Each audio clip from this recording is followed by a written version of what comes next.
Inicio la grabación. Bien, antes de arrancar con esto en particular, ¿tiene alguna consulta de lo de la clase anterior?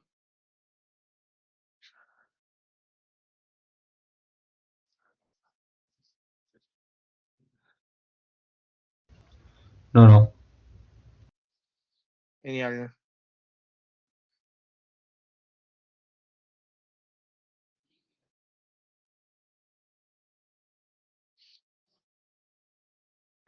Lucio, yo tengo una consulta. Sí, decime. En el ejercicio 4 hay una parte en el C que no sé cómo sacaste esos números, porque a mí me da distinto. No sé si preferís que Ah, capaz lo ok. mande por WhatsApp y te muestro lo que puse yo Dale, en otro momento, o sea, dale, cuando termine la clase, así queda más claro. eh, dale, buenísimo. Sí, sí. Bueno, todas las dudas que tengan, mándenlas por el grupo, así de paso yo las contesto y quedan para todos. Pero sí, dale, red, mándamelo, así ya después lo veo. Puede ser que yo haya tenido algún error y no lo haya cambiado, así que mandalo ni bien puedas. Dale, buenísimo. Genial.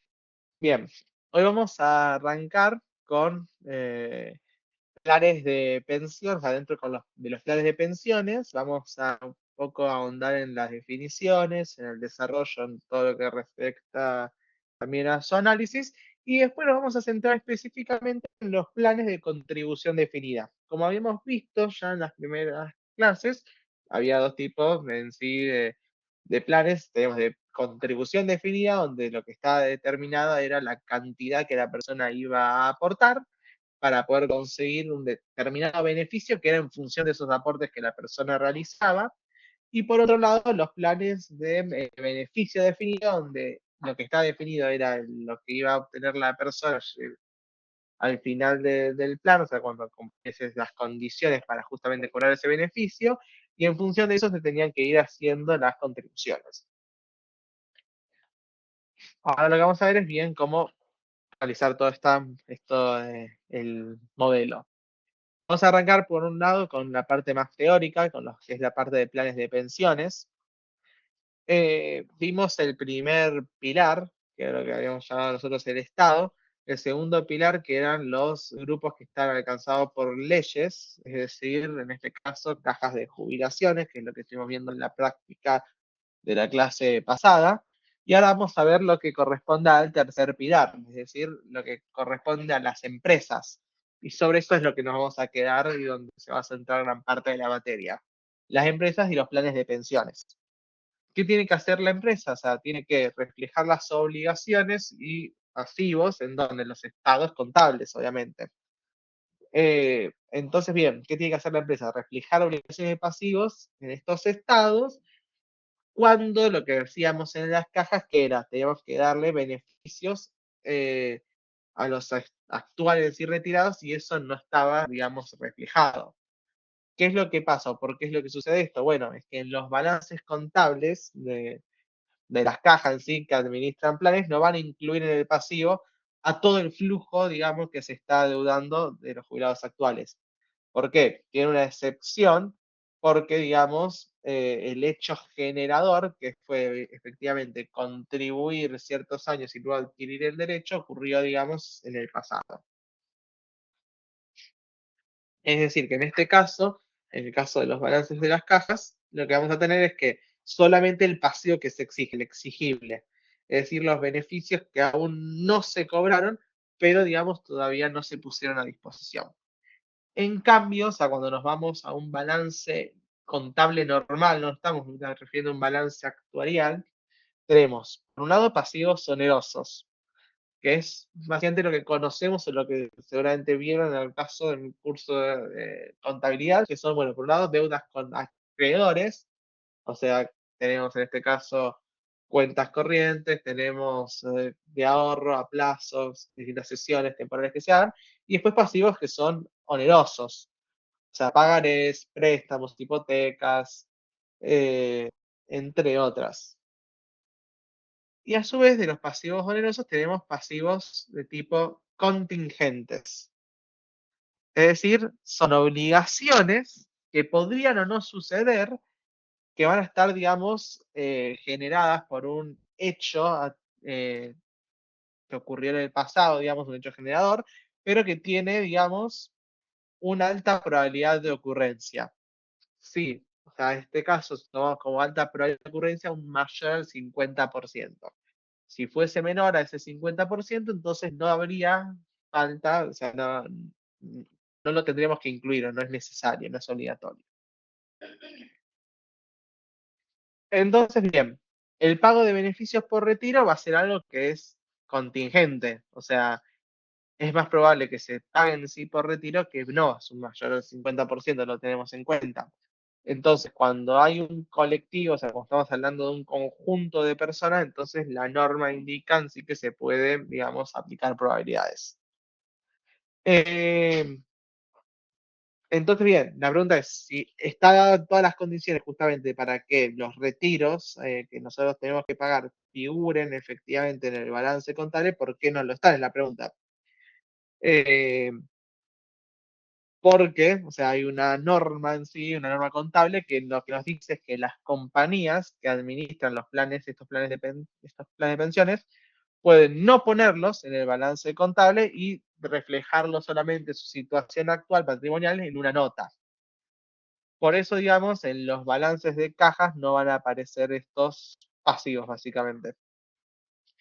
Eh, ¿Y por qué es que explicamos estos? A ver,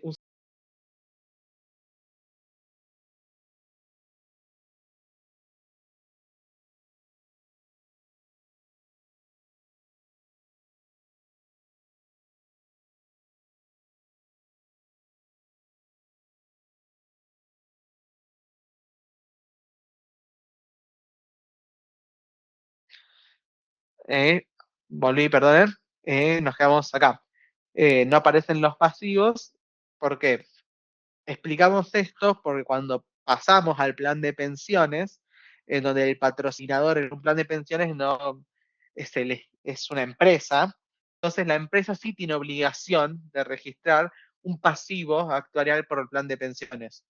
O sea, por eso a la empresa no se le va a ocurrir nunca plantear un método de reparto, a pesar de que la empresa en sí pueda ser justamente el patrocinador, y aunque lo planteara, aunque hiciera un sistema de reparto en vez de capitalización, igualmente tendrá que registrar las obligaciones que tiene. Entonces, bueno, siempre se va a proponer el método de aportes y capitalización, básicamente en los planes de pensiones. Entonces, bien, vamos a definir lo que es un plan de pensión. O sea, un plan de pensión básicamente es un plan que va a prometer un beneficio diferido en el tiempo, en el cual, digamos, se recibe, digamos, obviamente frente a ciertas contingencias previstas, los cuales son retiro, fallecimiento, invalidez o withdrawal, que también se lo conoce como salida del empleo. Obviamente pudiendo ser que el plan no alcance a todas estas contingencias, tal vez solo algunas, tal vez solo es retiro y fallecimiento o retiro o invalidez, y obviamente que son todas circunstancias que van a implicar la interrupción de la relación laboral. Entonces, bueno, por un lado tenemos que ese diferimiento del beneficio se debe a que el derecho se va a ganar en un momento, pero se va a cobrar en otro. Y la decisión de implementar un plan de pensiones la van a tomar la empresa de forma voluntaria, el grupo empresario al que va a pertenecer, es decir, también es voluntario, o el sindicato al que pertenece el empleado, entonces ahí sí se va a ver obligado. Eh, Entonces, bien, la decisión o no de participar en un plan de pensiones va a ser en general voluntaria, entonces lo que decimos, y va a estar relacionado a la decisión de, en el caso en el que fuese contributivo, es decir, que el empleado tenga que realizar también aportes, sea positiva para él. Y si fuera obligatorio, bueno, siempre que sea un plan de pensiones obligatorios, tendría que ser no contributivo, es decir, que el empleado no se vea obligado, si no quiere, a realizar aportes de su bolsillo. ¿Cuál es el objetivo implícito de implementar el plan de pensiones? Obviamente va a ser ¿cuál? Mejorar el ingreso de la persona cuando ésta ya no trabaje.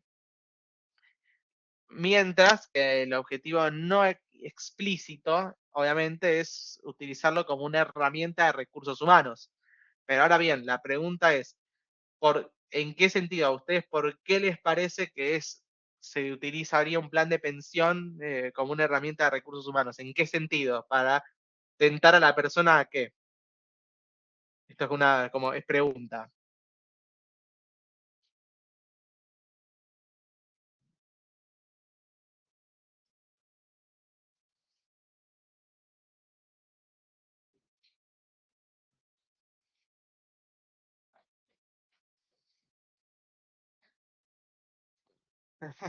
O sea, básicamente es lo que lo podemos utilizar como herramienta de recursos humanos, como se dice acá, es como una forma de retención, o sea, como para eh, de esta manera, o sea, darle incentivos al empleado de que no se cambie de trabajo, básicamente, porque en función de cuanto más se quede, va a llegar justamente al punto de adquirir justamente el beneficio por este plan de pensión. Eh, Esto era algo que se veía mucho, o sea, tal vez eh, algunas décadas, en las últimas décadas tal vez de lo que era el siglo pasado, donde no era tan común la rotación. Ahora esto es poco más distinto porque la rotación es bastante más alta, o sea, la gente tiende a cambiar bastante más seguido tal vez de empleo y no quedarse en un empleo en particular, fijo.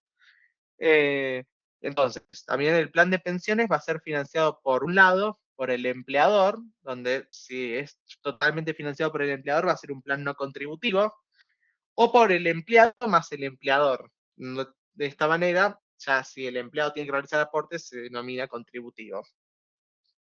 Y obviamente, en lo general, o sea, por no decir nunca, van a existir planes de pensiones que van a estar financiados solamente por el empleado.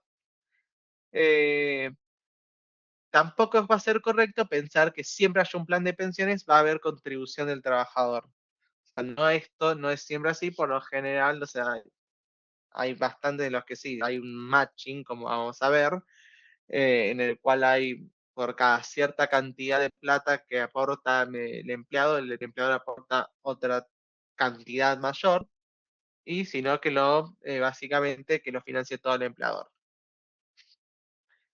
Entonces, bien, acá tenemos las características, tenemos en sí para los planes de pensiones, que van a ser contributivos y no contributivos, y voluntarios y obligatorios. Tenemos un plan de pensiones voluntario y contributivo. O sea, fantástico, existe esta combinación, es válido. ¿Qué es lo que significa? Que el empleado va a aportar una porción extra de su sueldo para financiar el plan, pero es voluntario.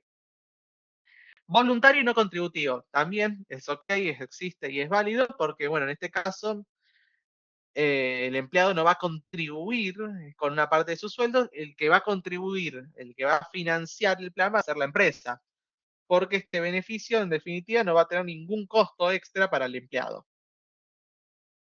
Que sea obligatorio y no contributivo, bueno, también existe, es válido en el caso en el cual, por ejemplo, este plan de pensiones haya sido otorgado en sí por, en este caso, que se haya involucrado el sindicato, entonces básicamente todos los empleados se adhieren a este plan de pensiones y existe y es válido porque, bueno, en este caso es obligatorio, pero que el empleado no tiene que contribuir de su sueldo y el que va a financiar el plan en sí va a ser la empresa.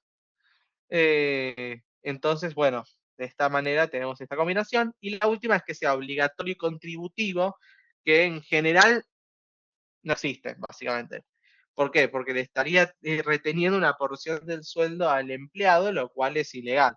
¿Hay casos límites? Sí, bueno, que sea contributivo para el trabajador, pero justamente que ese plan esté fundado en un convenio colectivo de trabajo y que el empleado, bueno, le toque participar porque está afiliado al sindicato, pero no porque sea una cuestión de la empresa, sino porque es cuestión de un convenio colectivo. ¿Es una combinación conflictiva? Sí, porque bueno, es contributivo y obligatorio para la persona que tal vez no quiere. Bien, el carácter en sí del plan de pensiones va a ser privado. ¿Por qué? Porque no hay ninguna ley, sino que este plan nace de un reglamento.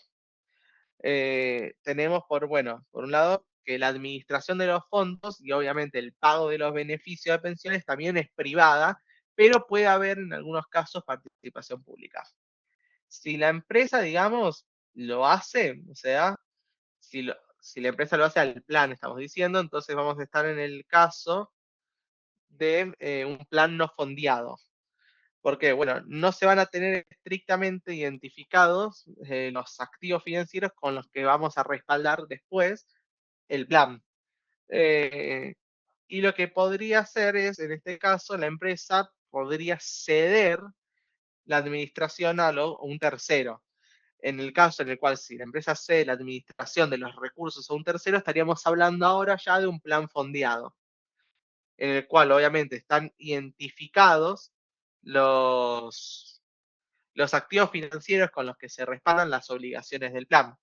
Entonces, la empresa, o sea, se entiende en sí de los fondos y los van a transferir a un tercero, quien, digamos, va a administrarlos, va a realizar ciertas inversiones en nombre en sí de los beneficiarios del plan hasta que ellos cumplan las condiciones para adquirirlo. A lo que se conoce en este caso a ese tercero es como un vehículo financiero. Bien, acá justamente lo que estábamos diciendo son vehículos a los terceros que van a administrar los fondos y van a terminar encargándose del pago de ese plan. Un tercero, ¿quién podría ser? Por un lado, podría ser la compañía de seguros de retiros, una compañía de seguro de vida, un determinado fideicomiso, en el cual, o sea, el fideicomiso ¿qué es? Es un patrimonio que está afectado a un cierto objetivo que va a tener ciertos beneficiarios. Los bienes incluidos en el mismo, o sea, no van a poder ser alcanzados por acreedores de ninguna parte. Otra determinada estructura que esté diseñada para realizar la labor. Es decir, la labor va a ser recibir los fondos, administrarlos y hacer pagos. Bien, ¿por qué dice esto que es importante? O sea, ¿por qué se dice que a veces puede haber alguna participación pública? Porque obviamente, porque si bien los pagos y la administración los realizan terceros, estos, digamos, pagos pueden estar regulados por legislaciones o leyes de forma pública, a las cuales ellos se tienen que adaptar. Esta es la única participación pública que podemos ver. Bien, ¿cómo se determina el beneficio? O sea, la obligación del empleador, ya sea que estemos trabajando con planes de beneficio definido o de contribución definida, va a ser la que dicte el reglamento. Si el plan es de beneficio definido, es muy sencillo porque el beneficio está literalmente escrito en el reglamento. Ese fue aprobado por el directorio y también fue, digamos, firmado, ¿sabes?, de conocimiento del empleado. Esto significa que la empresa se compromete a pagar cuando, digamos, al empleado le ocurre un determinado evento. Y en el reglamento, además de tener cuál va a ser el beneficio, tenemos cuál es su forma de cálculo. O sea, está totalmente explícito. Mientras que en los planes de contribución definida la cosa se complica un poco más. ¿Por qué? Porque se define lo que la empresa va a tener que contribuir o aportar al plan en cada uno de los momentos. eh, en definitiva, lo que se está determinando es que no tiene que salir a recaudar, va a salir a contribuir a aportar un cierto monto de dinero y en función a eso es que se construye el beneficio.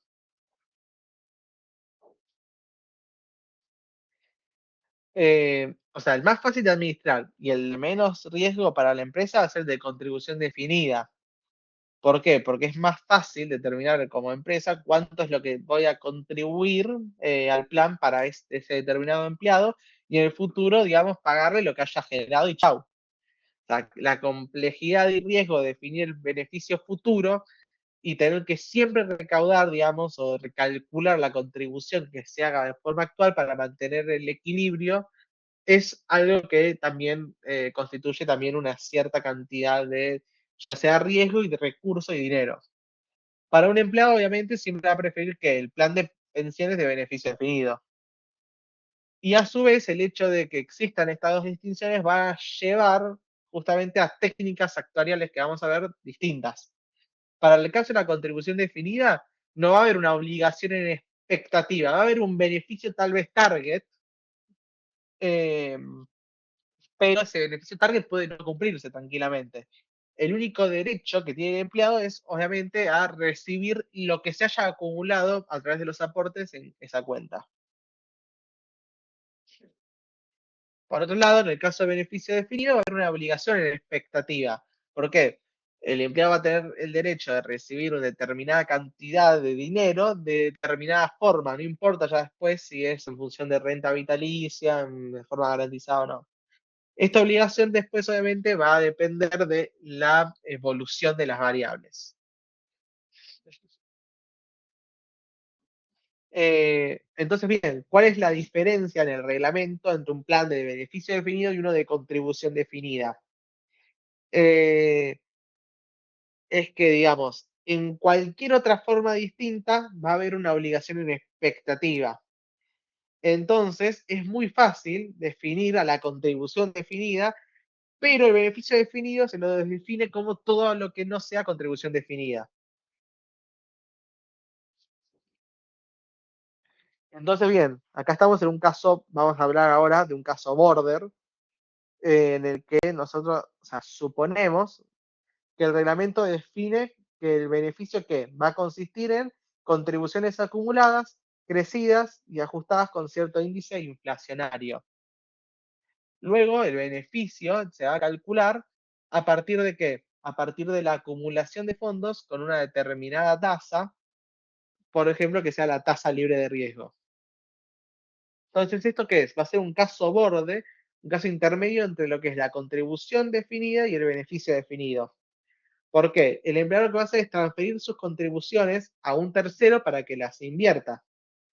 De esta manera que así no se mezclan las inversiones para el plan con las inversiones de la propia compañía.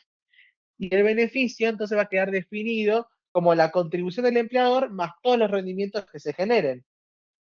O sea, lo que va a pasar es que no va a añadir una obligación al empleador. ¿Por qué? Porque el empleado está simplemente limitado a los aportes. Pero sí genera esta obligación, entre paréntesis, tiene expectativa por justamente involucrar los rendimientos generados. Bien, ahora hablando de beneficios, cuando un empleador quiere resolver el problema de lo que es la previsión, va a haber distintas situaciones frente a lo que hablamos nosotros con respecto a la jubilación. Entonces hay distintos beneficios. Van a ser beneficios independientes y otros dependientes de la jubilación. Un beneficio suplementario, o sea, que es independiente de la jubilación, cuando la empresa se va a comprometer a pagar un determinado porcentaje del último sueldo cuando se alcance la edad de retiro. Entonces, ¿qué va a pasar acá? Eso, o sea, ese costo para el empleador va a ser independiente de lo que después el empleador reciba como otras fuentes. Entonces, en este caso, el costo jamás va a ser nulo. En cambio, los beneficios complementarios, que son aquellos que dependen de la jubilación, es lo que yo necesito sumarle a la jubilación del empleado para hallar un beneficio que estaba antes previamente definido. Entonces, ¿cómo se calcula este beneficio? Como la diferencia entre el beneficio target y la jubilación que el empleado constituya para cuando se retire. En este caso, si justamente ese beneficio target es igual a la jubilación, tendría un costo nulo, porque no le tendré que pagar nada por encima de lo que yo establecí. Este es el caso de un beneficio complementario. Y esto es lo que yo les hablaba, o sea, las preguntas que le había hecho recién hace un rato, de el tema de lo que es la retención de empleados. O sea, ¿por qué un empleador que no tiene la obligación de otorgar un plan de pensiones lo haría? Porque el beneficio no es obligatorio y no está obligado un empleador a ofrecerlo, por un lado, pero hay una causa que la origina. O sea, la persona va a tener un derecho en expectativa, es decir, un derecho que lo puede consolidar simplemente con el paso del tiempo, ¿no? Y obviamente el simple paso del tiempo es que efectivamente la persona se quede donde está ahora, se quede en la organización actual. Eh, entonces los planes de pensiones van a tener una buena eficacia eh, cuando, digamos, el plazo hasta el beneficio va a ser corto o mediano en vez de mediano largo. Son un mecanismo de retención cuando el empleado está cerca del retiro, pero, o sea, digamos, si estás la persona efectivamente cerca del retiro, no hay ninguna, o sea, no hay ninguna intención en sí de la empresa querer retenerlo porque ya sabe que se va a quedar, en definitiva. Entonces, bien, en lo que es el acuerdo social, básicamente, de la relación laboral, durante la primera etapa en sí de trabajo, entonces el empleado, ¿qué va a hacer? Va a aportar en términos económicos a la empresa menos de lo que se lleva como sueldo, básicamente. ¿Por qué? Porque todavía no conoce ni sabe demasiado hasta una parte en la que se está entregando. Eh, una vez que se quiebra esa tendencia que estuvimos hablando, va a pasar a aportar más de lo que recibe, porque ha aprendido, digamos, ya lo suficiente. Por eso, digamos, que tienen que empezar a realizar determinados atractivos como bonos, planes de pensión, etcétera, para evitar que la persona se mueva, o sea, rote. Entonces, después, finalmente, a partir de esto, es que termina volviendo a ganar más de lo que produce y se desearía en sí que no esté, básicamente, porque es el momento en el cual la compañía puede entrar en pérdida. Es decir, en definitiva, es básicamente como una propensión marginal a la retención, se podría hablarlo, por eso es que nos habla de aprendizaje marginal, y es siempre positivo, básicamente, porque es muy alto al comienzo, pero va a llegar a un punto en el cual se va a achatar y cada vez hay algo menos nuevo, nuevas cosas para aprender, básicamente. Bien, la competencia de mercado. Tenemos por un lado los planes de pensiones. La compañía va a ofrecer un plan de pensiones como ya sea un atractivo extra, podríamos decir, a un empleado para retenerlo. Y a los nuevos empleados lo va a hacer para captarlos. Entonces, el empleado que ya cuenta con un plan de pensión, al cambiar de trabajo, va a querer que en su nueva posición también haya un plan de este tipo. Y por otro lado tenemos otro caso que son el caso de los stock options o beneficios en acciones, que también son beneficios diferidos. Es decir, en el caso en el cual se cumpla cierta condición, como que el empleado se quede en la compañía por X determinado tiempo, va a poder adquirir una determinada cantidad de acciones de la compañía.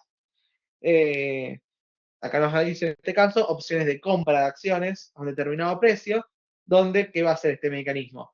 Va a hacer que el empleado quiera que el valor de la acción de la compañía crezca lo más posible, porque justamente en la brecha entre el momento en el cual le dicen que la persona va a adquirir cierto beneficio hasta que efectivamente lo consigue, puede haber, digamos, una brecha de precio, donde obviamente en esa brecha va a encontrar el beneficio y de esta manera hay un alineamiento entre los accionistas y el empleado. Eh, es decir, que cuanto más cerca esté, menos va a ser las ganas de ese empleado de irse y por lo tanto va a ser funcionar como un bono de entrada. De todas maneras, esto no aparece, sino ya es el último tema que vemos de la materia, la parte de lo que es stock options o beneficios de acciones, cuando veamos una norma contable que justamente se llama IFRS 2, que es pago del beneficio en acciones. Bien, la forma fácil, después de retener a un empleado, obviamente va a ser aumentarle el sueldo. Pero para las empresas a veces es mejor ofrecer beneficios alternativos en donde va a estar diferido el beneficio que se le da al empleado. Bien. Después tenemos motivación propia de empleados de altos rangos, es que llegado el día de retiro, obviamente, tener una gran parte de su sueldo actual cubierto, o sea, es decir, tener una tasa alta de lo que es reemplazo, que obviamente les corresponde por seguridad social. Por lo tanto, obviamente se va a proponer la implementación y así quedarse la compañía. Y por último, otro motivo por el cual pueden darse estos casos es presión social. Es un motivo poco visto, la verdad, porque la implementación de un plan así, que es motivado por el sindicato, va a fortalecer la relación de empresa-sindicato. Y lo que quiere el sindicato, en definitiva, no es motivar esta relación o fortalecerla, sino más bien fortalecer una relación de empleado a sindicato. Después tenemos el adelantamiento del plan de retiro, que esto es algo que sí nos vamos a centrar y es parte después de lo que es la práctica. En cierto momento de vida del empleado, obviamente por ciertas cuestiones, es cuando mayores cantidades de ofertas laborales va a recibir esa persona, pero luego eso se vuelve decreciente. O sea, hay una necesidad de poner en marcha lo que es el plan de retiro. Entonces hay ciertas ocasiones en las cuales se usa el adelanto del plan de retiro como una forma de separar al empleado de la compañía, es decir, en este caso ofrecerle beneficios por el retiro sin que la persona en sí se retire. Es decir, que el plan de pensiones va a tener dos funciones. Por un lado, la primera función que vamos a tener es retener al empleado cuando es productivo y por otro, cuando separarlo cuando es improductivo. El esquema de vesting, en este caso, entonces, es la forma en la que el empleado va a adquirir o consolidar los derechos sobre un determinado plan. Y obviamente es clave para que los mecanismos vayan a funcionar de forma correcta. El vesting, o sea, se lo conoce como vesting of benefits, o sea, el consolidamiento de los beneficios prácticamente.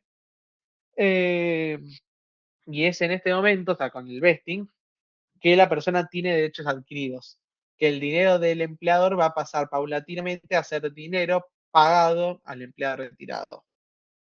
El vesting puede ser de dos formas, o sea, puede ser muy lejano en el tiempo, en el cual lo que va a suceder acá es que el empleador va a gozar de manera plena de los atributos del plan, pero no es un mecanismo de retención porque está muy alejado justamente con el tiempo, o muy temprano, pero en este caso no funcionaría de ninguna de las dos maneras. Si es muy temprano, funciona ni como mecanismo de retención ni de separación.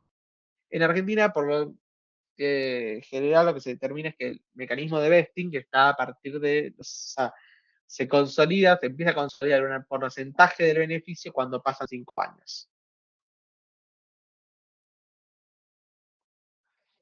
Bien, entonces, el empleador obviamente va a querer tener una actitud protectora para con el empleado, eh, de la misma forma en la cual tiene que tener una actitud protectora para con lo que es la imagen de la compañía.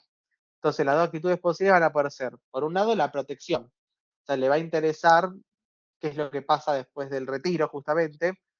Eh, o sea, con el objetivo de que a partir de la edad de retiro se le proteja justamente el ingreso al empleado, o de compensación. Es decir, que lo que le interesa armar es un paquete más de beneficios, asignándolo independientemente de para qué lo vayan a utilizar el empleado. Entonces, bien, acá nos ponemos en el momento en el cual vamos a diseñar un plan de pensiones. Hay distintas hipótesis. Por un lado tenemos la edad de retiro normal esperada. ¿A qué me refiero con edad de retiro normal esperada? Es la edad a la cual, o sea, uno piensa que naturalmente, efectivamente, vaya a retirarse la persona. En este caso, la de retiro establecida es 65 años. La edad normal de ingreso del empleado, este es un poco más difícil que tal vez el anterior de interpretar, porque es la edad a la cual yo espero que ingrese la persona a la compañía. Después, bueno, la información obviamente de la plantilla actual, o sea, quiero saber cuáles son las edades actuales de las personas, cuáles son sus salarios, hace cuánto están en la compañía, entre otras cosas. Después, bueno, tengo que definir obviamente hipótesis de mortalidad y validez, fallecimiento y rotación. Tengo que establecer una tasa de interés sobre la cual voy a trabajar. Voy a tener que también proyectar, o sea, los salarios, por eso tengo que ver cómo es la evolución salarial.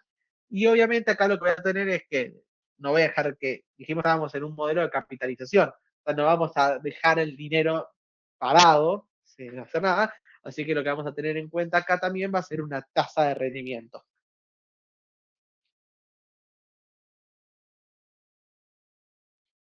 Bien, eh, aquella empresa, o sea, que implemente y financie el plan, ¿qué le va a interesar? Por un lado, ¿cuál es el beneficio contra costo? Es decir, es un proceso iterativo entre, por un lado, qué porcentaje de masa salarial va a estar dispuesto a pagar la compañía y qué porcentaje de sueldo después le va a dar como beneficio a cada empleado. Entonces, quiere encontrar que una relación entre el beneficio y costo. Y acá es donde aparecen los conceptos de, por un lado, tasa de reemplazo y el porcentaje de masa salarial que está cubriendo eso. Y por otro lado, cuestiones impositivas. O sea, obviamente, si se logra en este caso deducir el costo de un plan de algún impuesto, entonces este plan de pensiones va a tener un costo neto inferior a lo que después termina pagando por porcentaje de masa salarial. Pero, digamos, obviamente este costo no se va a deducir 100% de ganancias y esto, digamos, se debe a que en este caso, bueno, acá está AFIP me quedó un poco viejo las Firminas, pero no está a favor de los costos en expectativas. Porque obviamente la compañía podría reconocer costos cuando todavía no sabe si el empleado va a adquirir o no el plan. Entonces acá tenemos, obviamente en el diseño vamos a tener en cuenta obviamente el índice entre el beneficio y los sueldos, que tanto porcentaje del sueldo representa ese beneficio. Bien, después obviamente algo que ahora tal vez no cierre, pero dentro de algunas clases no va a cerrar, no va a ser lo mismo aporte que costo. O sea, eso tenemos que estar de acuerdo, porque el costo es un esfuerzo económico que va a hacer la empresa que puede implicar o no un aporte. Es algo económico, es algo que va a implicar un devengamiento. Cuando veamos métodos de costo, esto va a ser más. En cambio, el aporte que es un esfuerzo que hace la compañía, que va a consistir en el desembolso de una cierta cantidad de dinero con un, en este caso, no algo económico, sino como un concepto financiero, porque vamos a estar trabajando con flujos de fondos. El aporte en sí lo hace la compañía y lo va a tercerizar para una mayor transferencia. En cambio, el costo es reconocer esa obligación y por lo tanto no requiere en sí la participación de un tercero. Eh, entonces, bien, entre todo lo que estuvimos viendo hasta ahora, para planes de pensiones tenemos otras tipologías de planes que van a ser, por un lado, planes no contributivos y contributivos. Por otro lado, no fondeado y fondeado. De contribución definida y de beneficio definido, y suplementarios y complementarios. Entonces, acá tenemos básicamente como las opciones básicamente de la tipología de planes, básicamente hablando. Y entonces, a partir de esto, ¿qué puedo hacer? Puedo armar planes de pensiones usando combinaciones de estas categorías. O sea, todas las combinaciones son válidas, algunas, digamos, como que no van a ser posibles, básicamente, como es el caso de los planes de contribución definida, no fondeados y contributivos, básicamente. Ya sea complementarios o suplementarios, estoy hablando. ¿Por qué? O sea, vamos a tener en cuenta que el típico plan que va a ofrecer un empleador que va a querer garantizar la calidad mínima de vida para el empleado, va a ser que un plan de beneficio definido, básicamente, porque así con esto va a poder generar una determinada cantidad, un ingreso básico, de forma no contributiva, o sea, que la persona no tenga que realizar básicamente aportes, o sea, tenga que poner dinero de su bolsillo, que sea complementario y que pueda ser fondeado, no importa, o sea, este caso va a ser el caso que nosotros tenemos como de protección. Dentro de lo que es el protectivo es más común el no fondeado. El otro extremo es querer compensarlo y listo. Es decir, no le interesa al empleador cómo van a funcionar las variables y cuál va a ser el beneficio. Entonces, ¿qué vamos a tener? Una contribución definida, suplementario, fondeado, en este caso, que es contribución definida, complementario, fondeado, básicamente, y no importa si sea o no contributivo. Dentro, digamos, de lo que es compensatorio, es más común el contributivo, porque en este caso va a aportar el empleado. Luego tenemos otro caso en el cual podría existir un plan de contribución definida, o sea, contribución definida que sea no fondeado. O sea, porque si le estoy prometiendo, es raro porque le estoy prometiendo una contribución, pero después le invento prácticamente un rendimiento. O sea, por no, o sea, tener separados los fondos, que el empleador básicamente luego es que le retire una parte del sueldo al empleado, por lo tanto, en este caso bordea casi lo ilegal y por eso es que tenemos, ya sea contribución definida, complementario o no fondeado, si es complementario y suplementario, perdón, siempre que sea no fondeado y no es por ahí básicamente, en la zona roja del cuadro. Eh, Y después, bueno, podemos decir, se podría obviamente alejar de lo ilegal y existir, en el caso del plan que sea de contribución definida, no fondeado, pero no contributivo. Es decir, o sea, que el empleado no cae en la ilegalidad de retener el porcentaje de sueldo. Entonces esas son las partes naranjas, justamente, del cuadro. Eh, ¿Por qué? Entonces el problema es que en este caso lo que se pierde es el concepto, o sea, sigue siendo, pero se pierde el concepto de la contribución definida. Eh, También es difícil un plan de contribución definida y complementario. ¿Por qué? Sobre todo porque es difícil, sobre todo de instrumentar. Es legal, existe, pero en este caso, hacerle poner plata al empleado para un ingreso por retiro va a generar ciertas incomodidades y por lo tanto es que esto termina no siendo tan frecuente. Después, bien, eh, nos lleva a la última parte de lo que es la parte teórica de la clase de hoy, es que qué es lo que analiza el empleador al momento justamente de implementar o no un plan. Obviamente podría existir un plan complementario donde el empleador va a querer llegar a un beneficio determinado, por lo tanto lo que vamos a estar trabajando acá es con un plan de beneficio definido, eh, y los componentes con los que va a trabajar van a ser, por un lado, jubilación, eh, es decir, sobre la jubilación, lo generado por una parte lograda por la contribución definida por el empleador, por el método de capitalización individual, y sobre ello hasta alcanzar el beneficio definido. Acá lo que va a suceder es que va a aparecer una obligación del empleador para cubrir las diferencias. Ese es el último, digamos, de los casos. Y ahora a partir de esto vemos las cosas que va a analizar justamente la empresa para ver si lleva a cabo o no este plan. Por un lado, las motivaciones. En el recorrido de las situaciones de un retirado, frente a lo que tenemos la seguridad social, sabemos que la seguridad social se hace innecesaria debido al ingreso del empleado tan alto y, digamos, le permitió hacer una acumulación propia, básicamente. O sea, la seguridad social después resuelve significativamente en relación a su ingreso. Podría pasar que la seguridad social en este caso está equilibrada respecto al ingreso, o casos en los cuales esté por debajo del ingreso que tenía. Entonces, en este caso, si está por debajo, en este caso ese plan de pensiones es muy efectivo. Entonces, en este caso, la motivación podría ser qué es lo que motiva o no en función de cómo se encuentra la persona y qué tan amparada está o no con respecto a, en este caso, la seguridad social. Vamos para atrás. Bueno.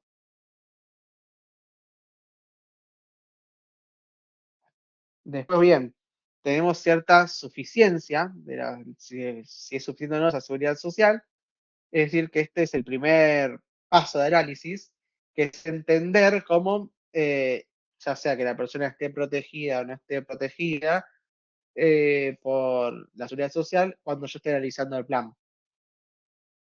Obviamente, se fragmenta o en algunos casos se decide solamente alcanzar, en este caso, determinados planes de pensiones, a aquellos grupos que no están lo suficientemente amparados en sí por el beneficio de jubilación.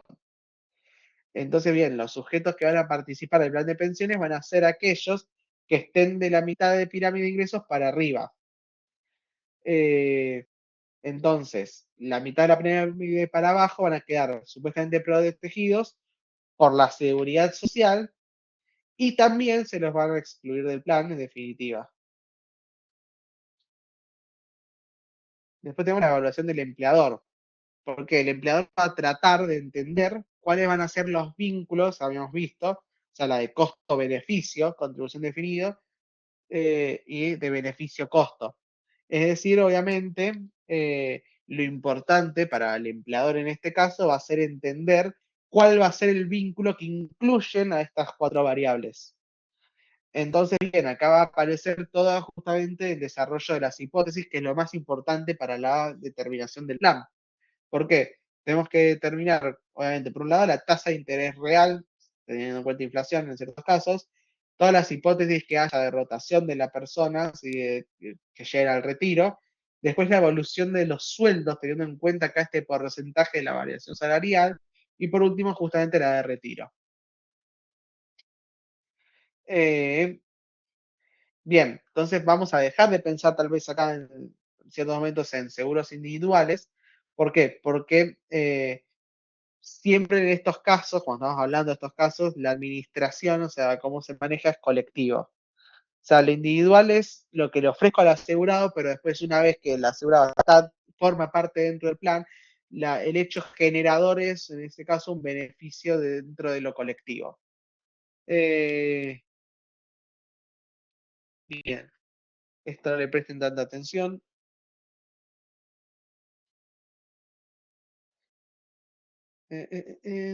Porque es meternos con algo bastante matemática hablado. Y prefiero que pasemos ya directamente a la parte matemática en cuestión, que va a ser cómo definamos a los planes de contribución definida. Bien, antes que nos metamos bien con la matemática del modelo, ¿alguna duda? No, profe. Genial, ahí ya seguimos.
Perdón, acá estoy.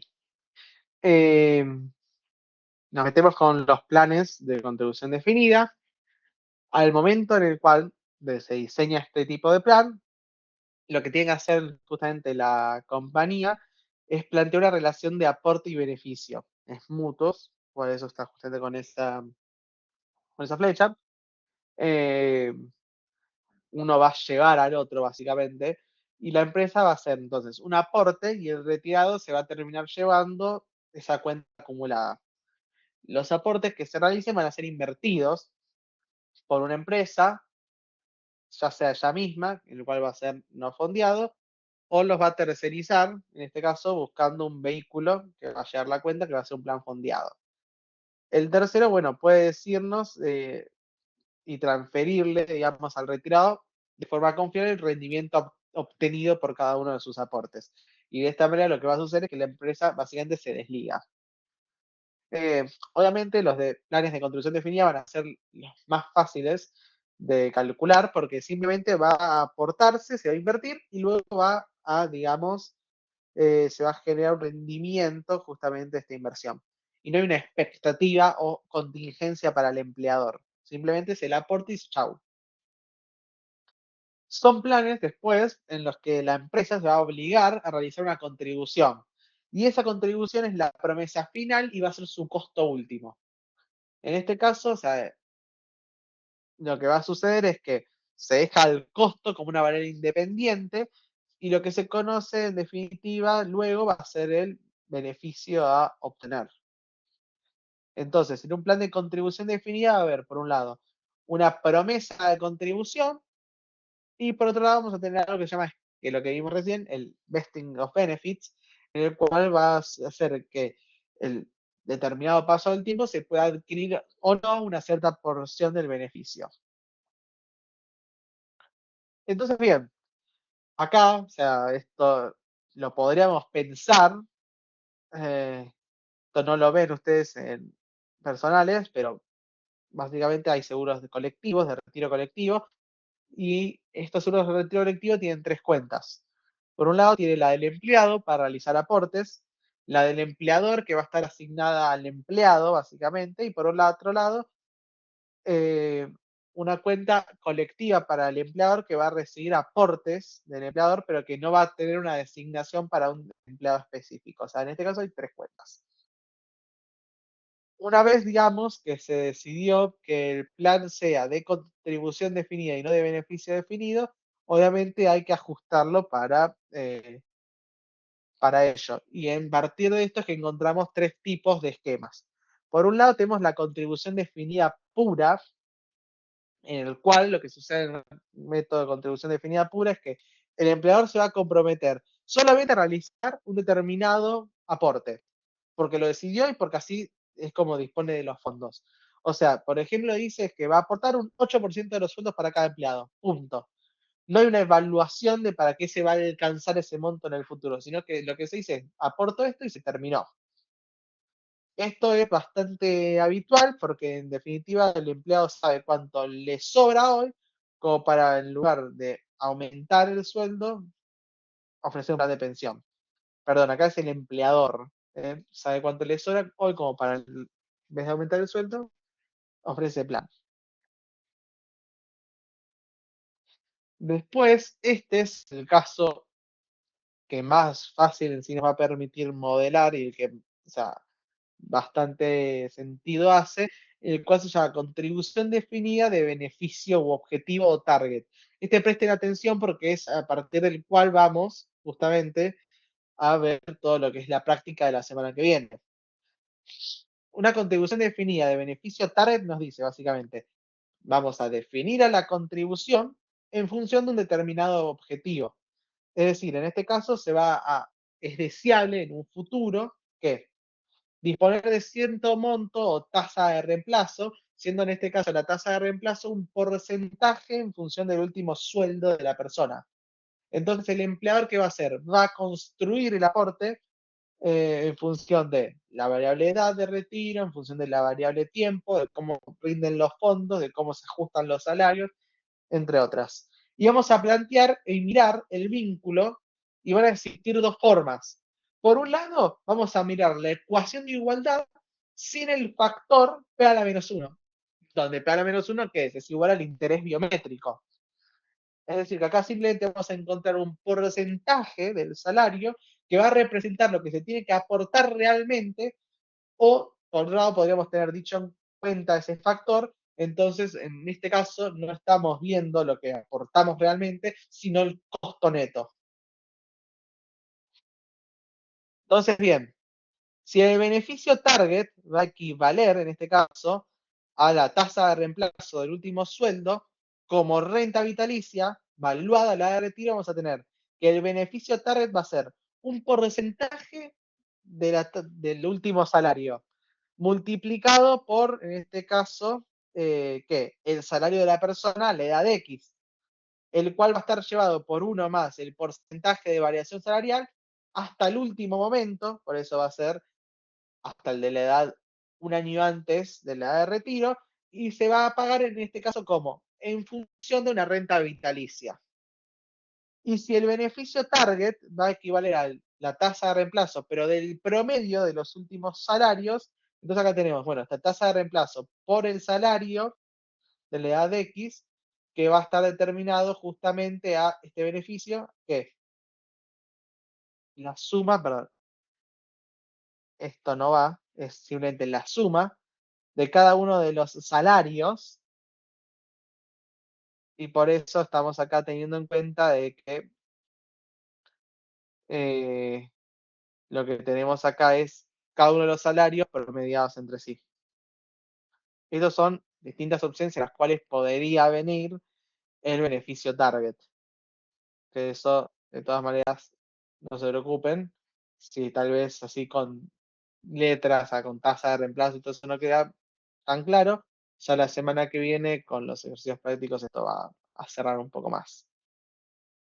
Y por otro lado, el diseño del plan de contribución definida podría darse en función de aportes, como aportes adicionales. ¿Esto qué significa? Supónganse que el plan comienza hoy, o sea, que un empleado está en la compañía, pero tiene edad 30, cuando el plan se diseñó para que la edad normal del empleado sea los 25 años. Bueno, El plan arrancó, esa persona de edad 30 ya estaba en la compañía, entonces, ¿qué tendría que suceder? Bueno, se tendría que realizar un aporte adicional para justamente hacer frente a todos estos aportes que la empresa tendría que haber hecho, pero que no lo pudo hacer porque el plan no existía antes, justamente. Entonces, bien, ¿qué se va a hacer? Se va a invitar al empleado a hacer aportes adicionales por un determinado monto fijo o por un porcentaje sobre el salario a una determinada edad. Entonces acá, cuando vemos los aportes que se tienen que realizar, aparece el concepto de matching de X a Y. Matching es que por cada X peso o porcentaje que obviamente aporta el empleado, la compañía va a acompañar ese esfuerzo y va a aportar Y. Todos los aportes que se hagan justamente van a ayudar a llegar a un determinado beneficio que no es la idea, pero es ese beneficio que se esperaría obtener en función de lo que se tiene en ese momento. Entonces, bien, el proceso para este plan de contribución definida de beneficio objetivo va a tener en cuenta el planteo de un escenario, va a tener que reconstruirlo. O sea, si yo deseo darle al empleado un X porcentaje de su último sueldo, cuando llegue al retiro, va a tener que considerar, por un lado, la edad de ingreso normal. Para calcular la edad de ingreso normal hay que hacer estimaciones y ver con qué edad entraron los últimos. Y bueno, ese promedio, bueno, lo subo un poco más para de esta manera absorber determinados riesgos. Después tengo una edad normal de retiro, que son 65 años. Y a su vez tenemos, en este caso, el sexo, porque la probabilidad de sobrevivir y con eso obviamente de cobrar rentas post retiro va a ser más alta para las mujeres que para el hombre, por cuestión de mortalidad. Entonces, porque en este caso, obviamente, eh, dado dicho esto, tenemos que obviamente el aporte que se tenga que hacer para el caso de las mujeres va a ser mayor que para el caso de los hombres. Pero bueno, sería lo ideal, aunque esto mucho no ocurre porque es bastante complejo el hecho de definir dos planes de pensiones distintos. Luego tenemos los costos de la renta vitalicia. O sea, no me interesa a mí si en sí la mortalidad de la persona es que se retira, sino digamos cuánto es lo que cuesta en el momento en el que la persona se retira comprarle esa renta vitalicia.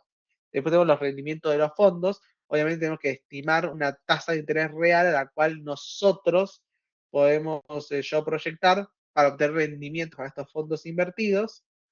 Luego tenemos eh, probabilidades de invalidez, rotación o mortalidad, que van a ser datos que en este caso van a aliviar ciertamente el costo. ¿Por qué? Porque yo espero que el empleado no muera, entonces le voy a aportar hasta la edad 65. Si muere en la etapa activa, es decir, cuando la persona se encuentra trabajando, entonces me va a aliviar el costo. Eh, pero no hay manera de reflejar un interés biométrico en una cuenta en sí cuando la acumulación es netamente financiera. Y por último tenemos una tasa de interés técnico. Entonces, bien, ¿cuál va a ser la tasa en este caso siempre? Va a ser un porcentaje sobre el sueldo durante la etapa activa o un monto en dinero sobre el aporte. Entonces, bien, acá arrancamos con básicamente la modelización. Vamos a plantear la igualdad que va a consistir en que, obviamente, los aportes que se hayan invertido van a poder usarse para comprar una renta vitalicia para el retirado, a la edad que corresponda. Acá lo evalúo la edad de X, es decir, que tengo el valor actual de los aportes futuros, tiene que ser igual al valor actual de los beneficios futuros. El valor actual de los aportes futuros, ¿qué va a ser? Es la actualización biométrica y financiera de un aporte periódico que se hace sobre un determinado porcentaje del sueldo. Ese porcentaje va a estar, digamos, justamente, va a ser lo que yo quiera definir. Entonces, el sueldo que tiene una función de variación respecto, obviamente, del sueldo de la edad de inicio. Y el valor actual de los beneficios futuros, o sea, es actuarial, es lo que yo espero, se compone de que justamente a la edad de retiro, que pase, se compra una renta vitalicia con un beneficio determinado a una tasa de reemplazo, previamente dicha, sobre el último sueldo. Y como esta renta es vitalicia, entonces se la tiene que actualizar actuarialmente hasta la edad de evaluación, justamente. Es decir, que acá voy a tener que esta igualdad, este valor actual de los aportes futuros y este valor actual del beneficio futuro se transforma en una suma que va a ir desde 0 hasta R menos X menos 1, o sea, es una suma que dura justamente hasta que la persona llegue a la edad de retiro del porcentaje de aportes, del sueldo en cada uno de esos momentos, que obviamente los aportes se van a realizar siempre y cuando la persona llegue con vida por todas las causas y como es un valor actual va a estar llevado al momento X. Mientras, por otro lado, tengo el beneficio, que es una tasa de reemplazo del salario de un último año que se paga en forma de renta vitalicia. Y acá lo que voy a tener es que obviamente se cobre en el caso en el que la persona llegue a la edad de retiro por todas las causas y lo tengo que actualizar hasta la edad X parado a la edad de retiro. Entonces, de esta manera tenemos la igualdad que nos va a permitir encontrar justamente la solución al problema.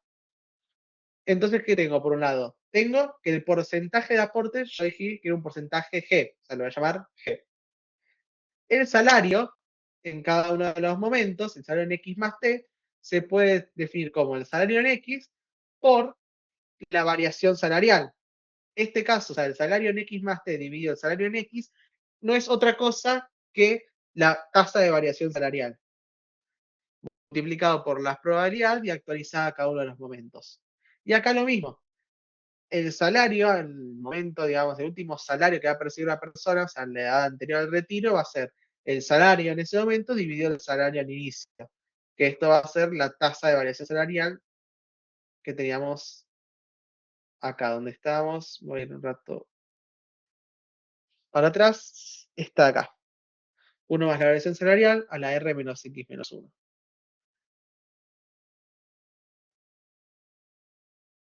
Todo esto obviamente llegaba a que la persona alcance con vida ese momento. ¿Qué vamos a hacer acá? Lo vamos a dividir miembro a miembro por la actualización salarial de R a X. Es decir, que lo quiero llevar acá es, quiero llevar cada uno de estos conceptos al momento, digamos, de retiro.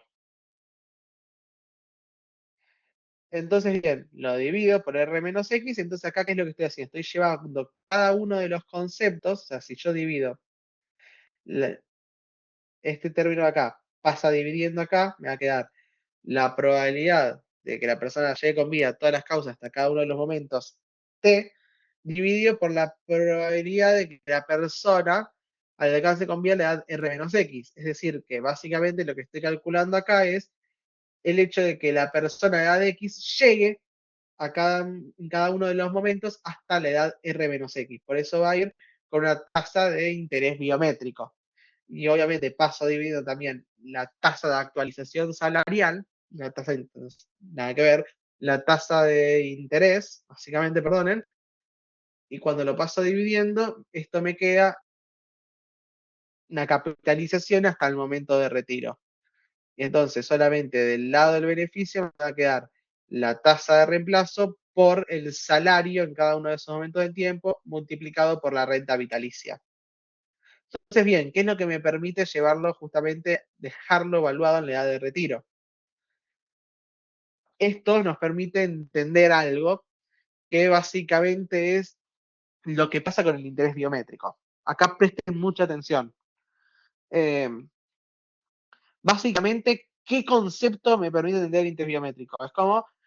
Es la distribución que se hace, o sea, es decir, es el monto en dinero que las personas reciben en función de la cantidad de personas que murieron.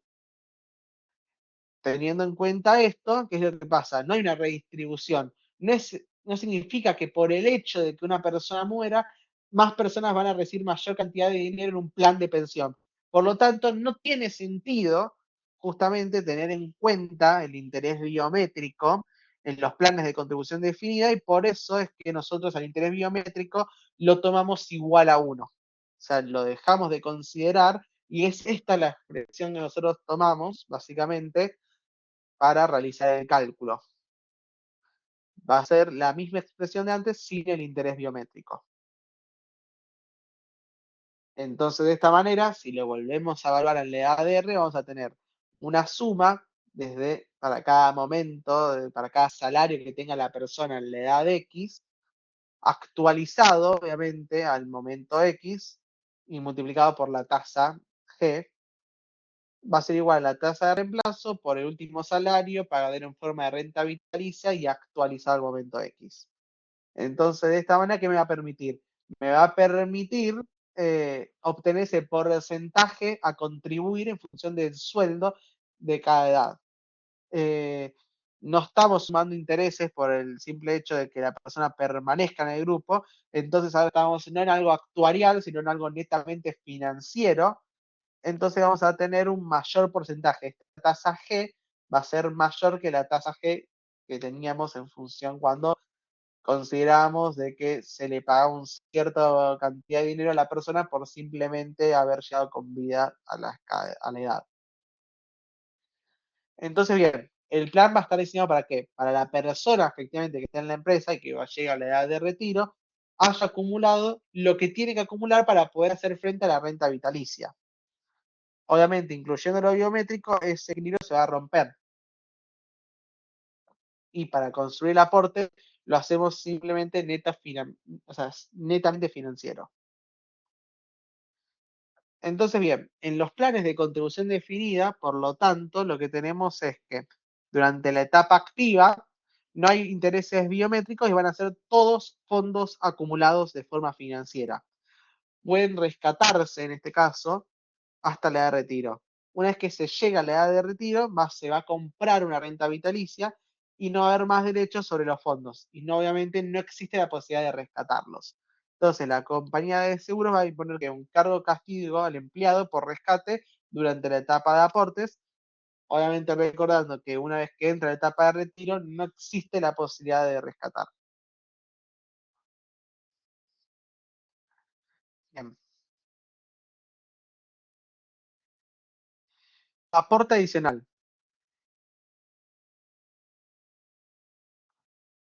El aporte adicional es, en el escenario construido de forma anterior, el porcentaje en sí que se quiere dar sobre el último salario retirado va a ser tanto para los empleados, que al momento del diseño tiene, por ejemplo, 63 años, como para los que tienen 25 o 32, era lo que había explicado antes.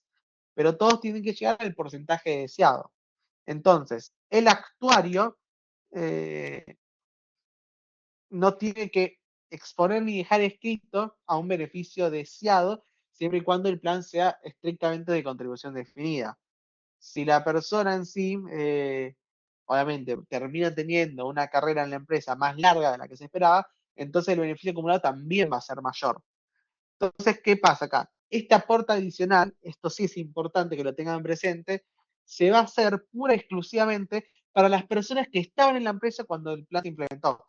Si una persona no estaba en la empresa, se implementa el plan y llega después, no tiene por qué la empresa hacerle los aportes adicionales a esa persona. Entonces, habíamos visto que, digamos, esto era la evaluación a la edad X, ¿no? Perdón, acá. Eh, entonces, para las personas que ingresen a la empresa con la edad mayor, no se les va a hacer ese aporte. Entonces, ¿por qué? Porque saben al entrar cuáles eran las condiciones y los beneficios con los cuales podían ingresar. Obviamente, a menor carrera dentro de la empresa, menor va a ser ese beneficio. Entonces, este concepto de contribución adicional para los que estén más cercanos a la edad de retiro y que hayan estado con anterioridad antes de que se implemente el plan en la compañía, es decir, se va a realizar ese aporte donde se tiene en cuenta todos los años en los cuales la empresa debería haberles aportado, pero bueno, no le aportaron porque no existía el beneficio. Bien. ¿Cómo se resuelve entonces la problemática? De que los aportes de las personas más jóvenes van a generar una rentabilidad mayor justamente a la del promedio. Y aquellas personas que aporten, digamos, de una edad mucho mayor y más cerca del retiro, generan menores rentabilidades. Bueno, Entonces, en este caso en el cual se puede plantear, por ejemplo, un porcentaje de aportes creciente con la edad. Obviamente porque una persona más vieja puede soportar un aporte más alto que una joven. Pero hay dos problemas. Por un lado, obviamente el problema va a estar en decir, bueno, esto es simplemente cuando el plan es contributivo. También tenemos otro caso en el cual es cuando se diseña el plan y se va a tener un importante grupo de personas que de por sí no van a llegar justamente con esos aportes a concretar ese beneficio deseado. Y obviamente cuando ingresa alguien y que por determinada edad no hace toda la carrera, sino que va simplemente a realizar dentro de la compañía esa carrera, una carrera parcial. Entonces, ese aporte adicional que se menciona tiene que calcularse en el reglamento. En todos los casos, o sea, lo que tenemos que tener en cuenta es que B es la tasa de rendimiento de las inversiones, no la tasa técnica. En los planes de contribución definida vamos a trabajar, y eso ténganlo en cuenta porque va a ser para la práctica, por lo tanto es fundamental. Con la tasa de interés técnica trabajamos recién cuando calculamos el valor actual del costo ultimate de los planes de contribución definida. Si no, siempre en todo el ejercicio vamos a tomar a B como la tasa de rendimientos, no la tasa técnica. Si tenemos en este caso el primer ejemplo en el cual el aporte adicional se va a hacer al comienzo del plan. Es decir, recuerden que vamos a tener el valor actual del beneficio futuro, a que va a ser igual al valor actual de los aportes futuros en función de la edad que tiene la persona y después el aporte adicional al momento cero, que es decir, lo que yo debería calcular acá va a ser la diferencia entre lo que tiene que recibir la persona menos lo que en realidad puede llegar a aportar hasta que llega la edad de retiro. Después tenemos otro caso en el cual el aporte adicional se hace periódicamente con un porcentaje de cada sueldo de la persona que es adicional a lo calculado. Entonces, de vuelta, tenemos el valor actual del beneficio futuro y también tenemos, por un lado, los aportes que debería realizarse. Solamente acá vamos a tener, por un lado, el porcentaje de aporte normal más un porcentaje de aporte adicional en función justamente de lo que yo voy a tener que aportar durante cada año para finalmente adquirir ese beneficio. Y el último caso es si el aporte se hiciese periódicamente como un monto constante. Entonces acá que voy a tener los aportes que hago, el beneficio que recibe la persona y por otro lado el aporte adicional, obviamente proyectado en un flujo de fondos, porque va a recibir, va a ser expresado en montos que se paguen a lo largo de los años. No tiene relación con el salario. Entonces, bien, el beneficio objetivo, básicamente el target, puede ser flat, es decir, que va a ser el mismo beneficio para todas las personas, o también puede ser un beneficio que se realice, que se otorgue, en función de los años que la persona tiene dentro de la compañía.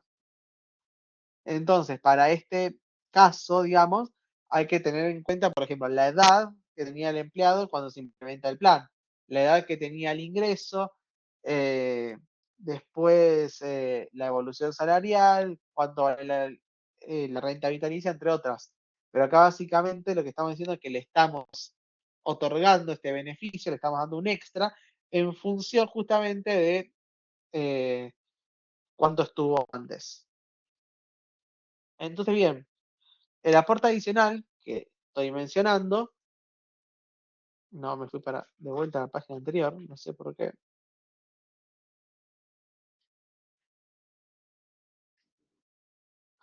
Entonces, bien, el cálculo del aporte adicional nos dice que el fondo necesario para adquirir la renta deseada de retiro tiene que ser igual a los años de carrera por el porcentaje que se le asigna a la persona en función de cuánto tiempo estuvo en la compañía, por su último sueldo en base a la renta vitalicia. Entonces, bien, el aporte adicional único va a ser el fondo que yo tenga menos el fondo de los aportes normales, va a ser igual al aporte adicional que la empresa tenga que hacer para ese empleado.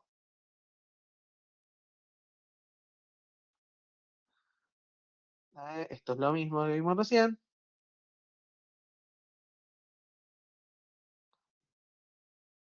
Y ahora sí, esquema de vesting. Entonces acá vamos a poder determinar, habíamos dicho que era una forma de determinar en qué momentos una persona va a tener derechos plenos sobre estos fondos que acumuló. Entonces, el esquema de vesting y los porcentajes que se tengan de derechos adquiridos se van a aplicar cuando el empleado se vaya voluntariamente de la empresa. Y no va a aplicar cuando el empleado se retire, muere o invalide. En estos casos, el beneficio se va a recibir de igual forma. Entonces, bien, esta persona va a ser dueña del fondo acumulado cuando se cumplan ciertos requisitos vinculados simplemente con el paso del tiempo.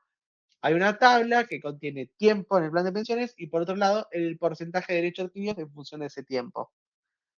Entonces acá es cuando se le da, digamos, al esquema de vesting un aspecto clave a la hora, digamos, de tenerlo como una herramienta de recursos humanos, como retención o como separación. Entonces, bien, eh, lo que vamos a tratar de determinar la clase que viene es, por un lado, cuánto va a ser el porcentaje en sí de aportes que tenga que realizar la compañía.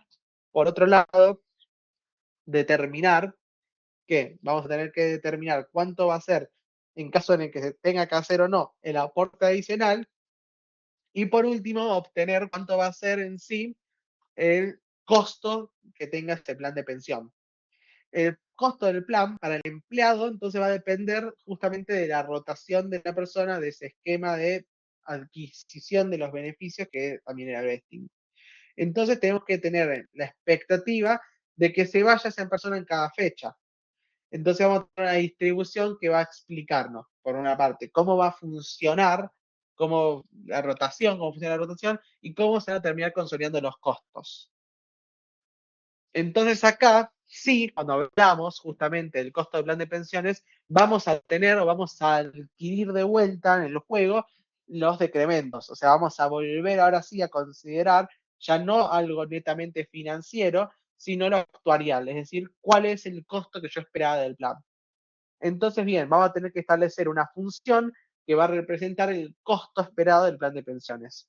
Y obviamente va a determinar de las hipótesis que teníamos, de las probabilidades y del esquema del vesting. Obviamente, la cota superior del costo, o sea, cuando el costo se vuelve más alto, va a ser el vesting inmediato.